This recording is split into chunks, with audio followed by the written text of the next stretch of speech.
കാലത്തെ തന്നെ ഒരു കുളിയൊക്കെ പാസ്സാക്കിയിട്ട് ആദ്യം തന്നെ ഒരു പാൽ ചായ ഇട്ട് അങ്ങോട്ട് കുടിക്കണേണേ. ചായ കുടിച്ചില്ലെങ്കിൽ എൻ്റെ അന്നത്തെ ദിവസം പോക്കാണ്.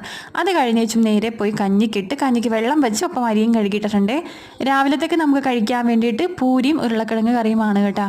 കണ്ടമാനം പൂരിയൊന്നും ഞാൻ ഉണ്ടാക്കി കൂട്ടിയിട്ടില്ല. ആളെണ്ണ അനുസരിച്ചിട്ടാണ് ഉണ്ടാക്കിയേക്കണത്. അപ്പം നമ്മൾ 4 പേരേ ഉള്ളൂ. അപ്പം ഇന്ന് വഞ്ചേ പോയി കേട്ടോ. പിന്നെ ഉരുളക്കിഴങ്ങ് കറിയും വെക്കുന്നുണ്ട്. ഉരുളക്കിഴങ്ങ് കറി ഈ മഞ്ഞ കളറിലുള്ള കറിയില്ലേ, അതിവിടെ ചേട്ടന് ഇഷ്ടമല്ല.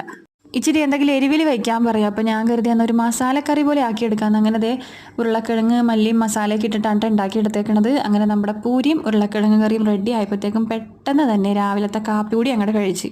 അപ്പോൾ ഞാൻ ഈ പണികളൊക്കെ ചെയ്യുന്നതിന് മുൻപേ കുറച്ച് തുണി ഞാൻ അലക്കാൻ വേണ്ടി നനച്ചിട്ടുണ്ടായിരുന്നേ. അപ്പോൾ അതും കൂടെ താഴെ വെച്ച് തിരുമ്മിയിട്ട് മുകളിൽ കൊണ്ടുവന്ന് വെച്ചും ഒന്നും കൂടെ ഊരി വിരിക്കണേണ്. എൻ്റെ പൊന്നോ, വെയിൽ കണ്ടിട്ട് തന്നെ പേടിയായിട്ട് വയ്യാന്ന്. ഒരു കണക്കിനാണ് തുണിയെല്ലാം വിരിച്ച് നിലത്തോട്ട് പോകുന്നത് കേട്ടോ. അങ്ങനെ താഴെ വന്ന് ചിത്രയിലൊന്ന് ഫോൺ എടുത്ത് നോക്കിയപ്പോഴത്തേക്കും നമ്മുടെ മമ്മൂക്കയുടെ ബസൂക്ക ഇറങ്ങിയ ദിവസമാണല്ലോ. അപ്പോൾ അതിൻ്റെ റിവ്യൂ കണ്ട് ഞാൻ ഞെട്ടിപ്പോയി കേട്ടോ. എനിക്ക് അപ്പം തന്നെ പോയി പടം കാണുന്നുണ്ടായിരുന്നു. പക്ഷേ എന്ത് ചെയ്യാൻ, നമുക്ക് ടിക്കറ്റ് കിട്ടാൻ നിവർത്തിയില്ല. പക്ഷേ നാളത്തേക്ക് നമ്മളത് ബുക്ക് ചെയ്തിട്ടുണ്ട് കേട്ടോ. എനിക്ക് മമ്മൂക്കയുടെ സിനിമ എന്ന് പറഞ്ഞാൽ പ്രാന്താണ്. അത്രയും കട്ട ഫാനാണ് ഞാൻ മമ്മൂക്ക.